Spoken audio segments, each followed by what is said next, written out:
Hello students, welcome to my channel creating mathematicians. Students, आज के lecture में हम डिस्कस करेंगे some special types of matrices पर। स्टूडेंट्स, मैं आपको बता दूं कि आज के टॉपिक पर बहुत ही डिफरेंट टाइप्स के एमसीक्यूज बनते हैं और एग्जाम्स में अक्सर इनके ऊपर क्वेश्चंस आते रहते हैं। मैं आज के लेक्चर में इन जो भी टाइप्स होंगे मैट्रिसेस के उसके ऊपर डिस्कस करूंगा और इनके ऊपर बेस्ड जो भी इंपॉर्टेंट क्वेश्चंस हैं उनको मैं नेक्स्ट लेक्चर में डिस्कस करूंगा। तो आइए शुरू करते हैं आज का लेक्चर। सबसे पहले हम आते हैं सिमेट्रिक मैट्रिक्स और स्क्यू सिमेट्रिक मैट्रिक्स। ये क्या होती हैं? देखिए, सिमेट्रिक मैट्रिक्स डेफिनेशन है a square matrix A is said to be symmetric if A dash equal to A dash यानी कि ए की ट्रांसपोज मैट्रिक्स ए डैश, या इसी को हम ए टी से भी शो करते हैं, यानी कि ए टी या ए डैश जो है वो ए के बराबर हो। यानी कि किसी भी मैट्रिक्स की अगर हम ट्रांसपोज मैट्रिक्स निकालें तो वही की वही मैट्रिक्स बनी रहे, तो ऐसी मैट्रिक्स जो है वो सिमेट्रिक मैट्रिक्स कहलाती है।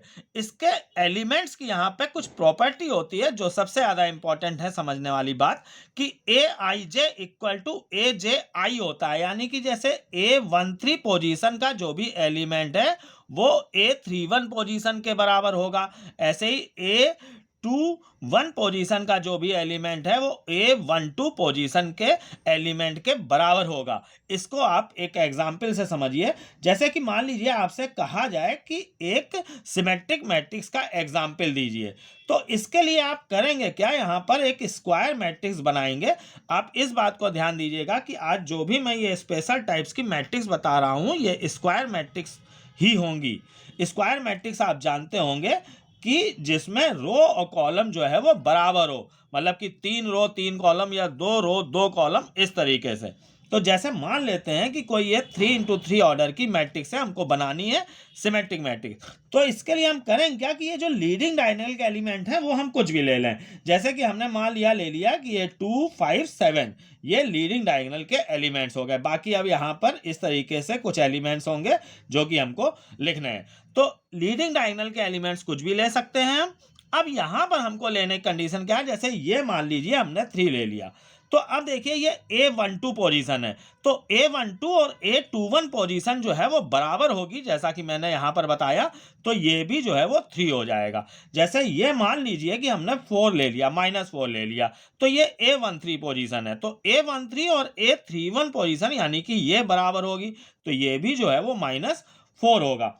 ऐसे ही मान लीजिए कि हम ये 1 ले लेते हैं, तो देखिए ये A23 पोजीशन है, इतना आप जानते होंगे पोजीशन के बारे में। तो ये A23 पोजीशन है, तो A32 पोजीशन ये होगी, ये भी जो है वो 1 होगी।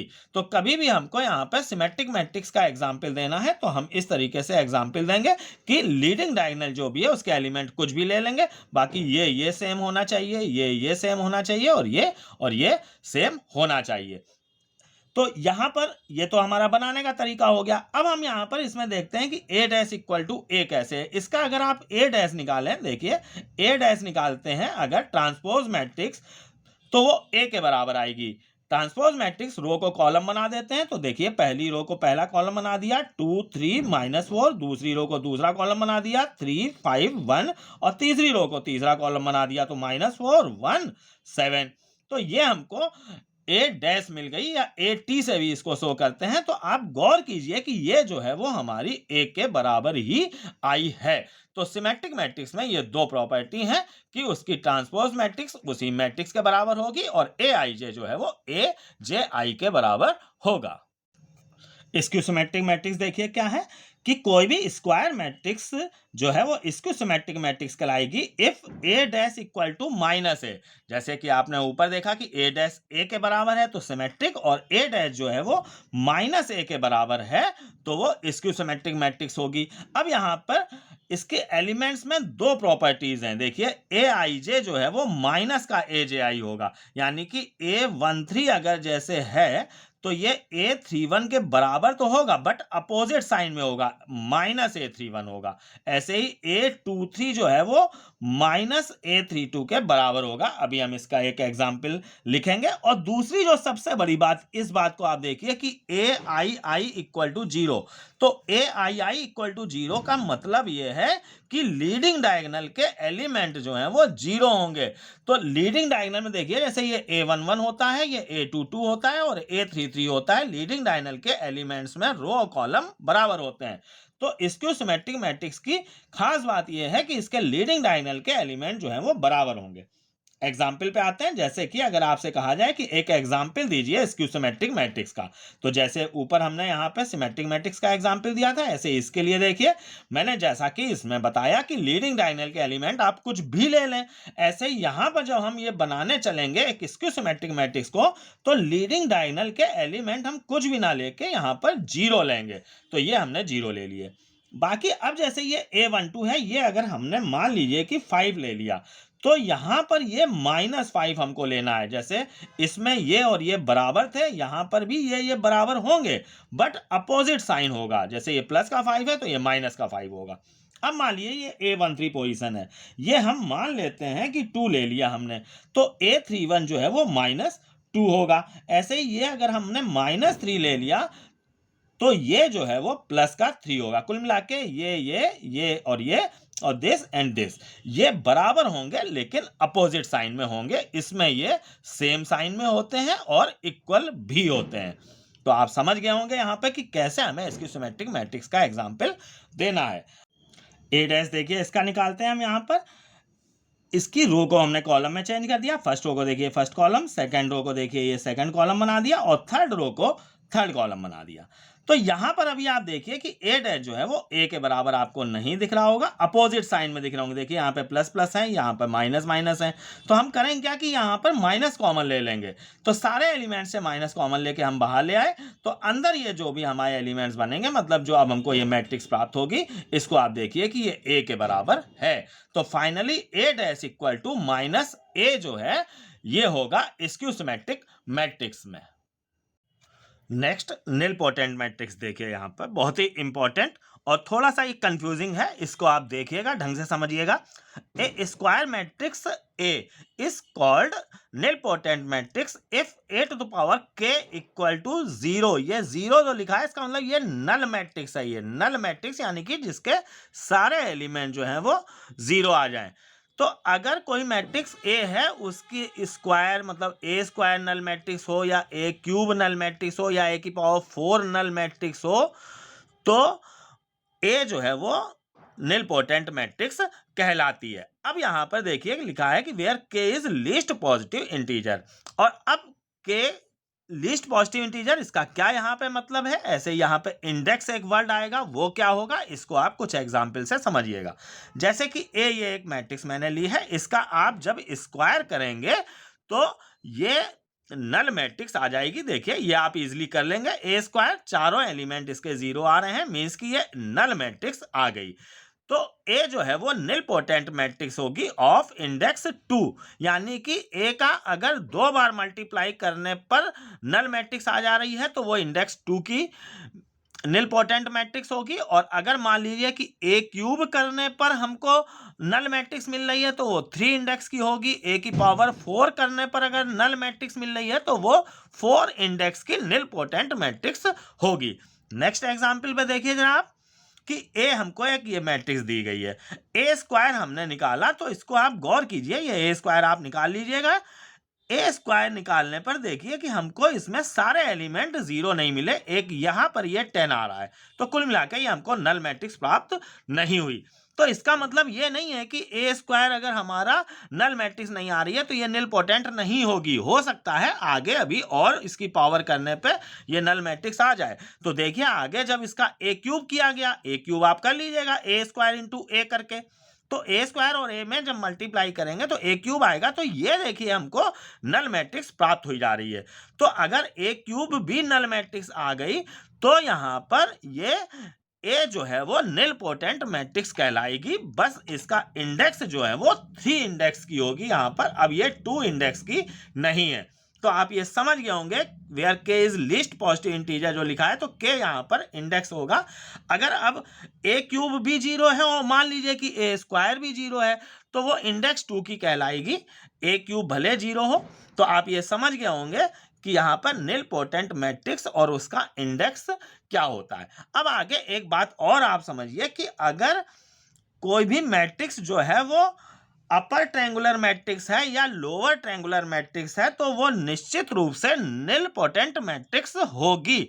जैसे इसको आप गौर कीजिए, आपको ये पहले तो मालूम होना चाहिए कि अपर ट्रायंगुलर मैट्रिक्स और लोअर ट्रायंगुलर मैट्रिक्स क्या होते हैं। देखिए ये लीडिंग डायगोनल जो भी होता है, इसके ऊपर के सारे जीरो हैं या नीचे के सारे जीरो हैं, तो ऐसी मैट्रिक्स जो है वो अपर ट्रायंगुलर और लोअर ट्रायंगुलर मैट्रिक्स कहलाती हैं। देखिए जैसे इसके ऊपर के सारे जीरो हैं, एक ही है, ये जीरो है, इसको आप गौर कीजिए।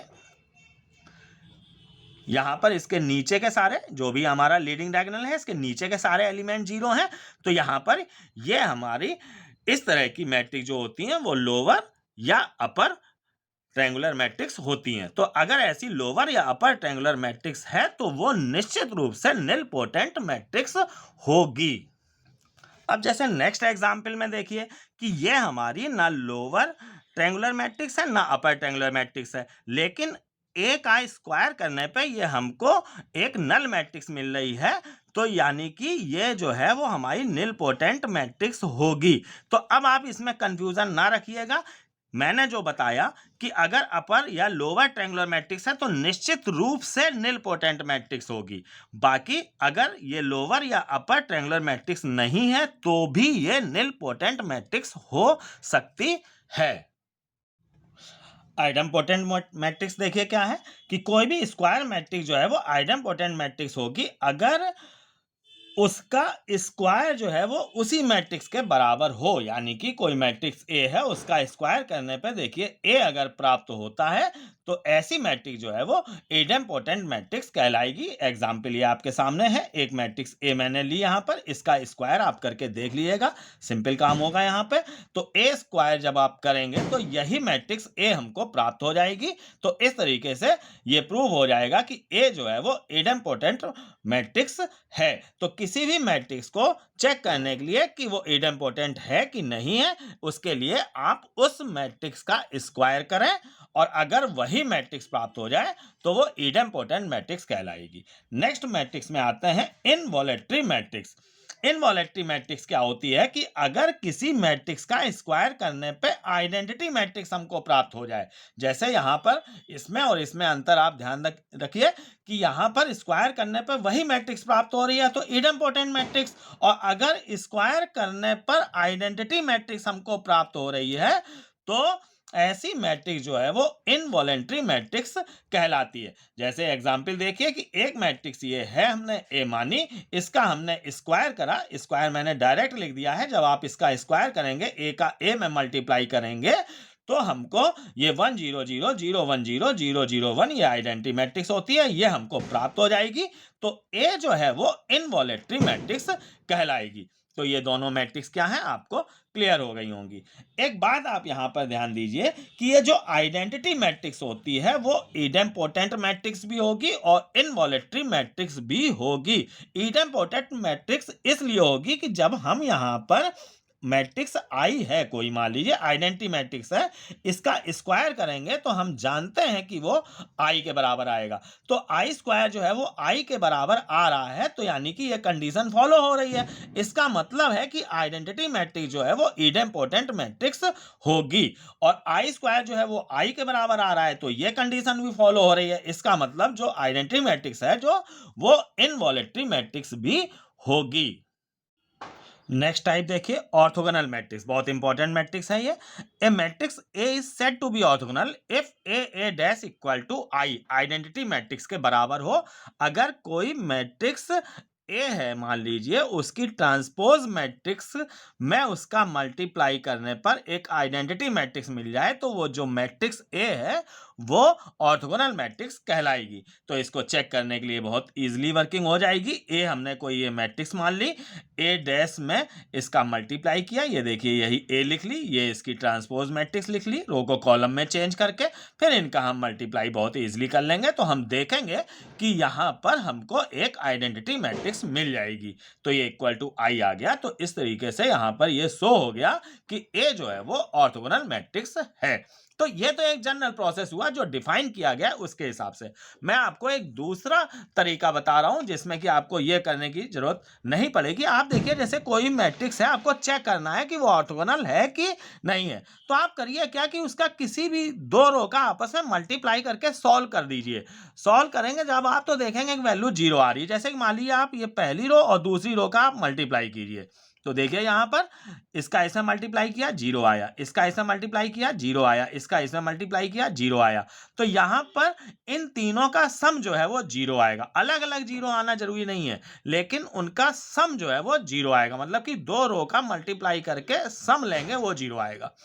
अब जैसे इसका इसका देखिए, दिस इंटू दिस, देखिए ये 1/2 आएगा, दिस इंटू दिस 0 आएगा, दिस इंटू दिस ये जो है वो माइनस का 1/2 आएगा। तो जब आप ऐड करेंगे तो ये 1/2 और माइनस का 1/2 0 आ जाएगा। तो आप समझ गए होंगे चेक करने के इस तरीके को कि आप किन्हीं भी दो रो का आप मल्टीप्लाई कीजिए, अगर मल्टीप्लाई करके ऐड करने पर जो है सम जो है वो 0 आ रहा है तो वो ऑर्थोगोनल मैट्रिक्स होगी। एक बात और यहाँ पे जो रिजल्ट निकलता है वो मैं आपको बता रहा हूं कि ए डैश इक्वल टू आई है। इसका अर्थ ये निकल रहा है कि ए डैश जो है वो ए इनवर्स के बराबर होगा। मतलब कि ऑर्थोगोनल मैट्रिक्स अगर कोई है तो उसकी ट्रांसपोज मैट्रिक्स और इनवर्स मैट्रिक्स जो है वो इक्वल होगी। ये भी क्वेश्चन में आप अप्लाई कर सकते हैं कि कोई मैट्रिक्स आपको ऑर्थोगोनल मैट्रिक्स दी गई है और उसका ए इनवर्स निकालने के लिए कहा गया है, तो आपको केवल उसका ट्रांसपोज निकाल देना है, इनवर्स की लंबी चौड़ी वर्किंग नहीं करनी है। ये आएगा हमारा इससे कि आप जानते हैं जैसे कि ए बी इक्वल टू अगर आई है तो जो बी है वो ए इनवर्स के बराबर होता है, ये आपने पढ़ा होगा। तो सेम वही बात यहाँ पर अप्लाई हो रही है कि ए डैश इक्वल टू आई है, यानी कि ए डैश जो है वो ए इनवर्स के बराबर होगा। तो कुल मिला के किसी ऑर्थोगोनल मैट्रिक्स की इनवर्स मैट्रिक्स निकालनी है तो हम इनवर्स ना निकाल के केवल उसकी ट्रांसपोज मैट्रिक्स निकाल देंगे तो हमको उसकी इनवर्स मैट्रिक्स मिल जाएगी। स्टूडेंट्स, अब मैं आज के वीडियो को यहीं पर समाप्त कर रहा हूं। अगर आपको वीडियो पसंद आया हो तो इसको लाइक कीजिए, शेयर कीजिए और मेरे चैनल को सब्सक्राइब कीजिए अगर आप मेरे चैनल पे पहली बार आए हैं तो। बाकी बचे हुए जो भी टाइप्स हैं और इनके ऊपर जो भी इंपॉर्टेंट एमसीक्यूज हैं वो आपको नेक्स्ट लेक्चर में मिलेंगे। धन्यवाद।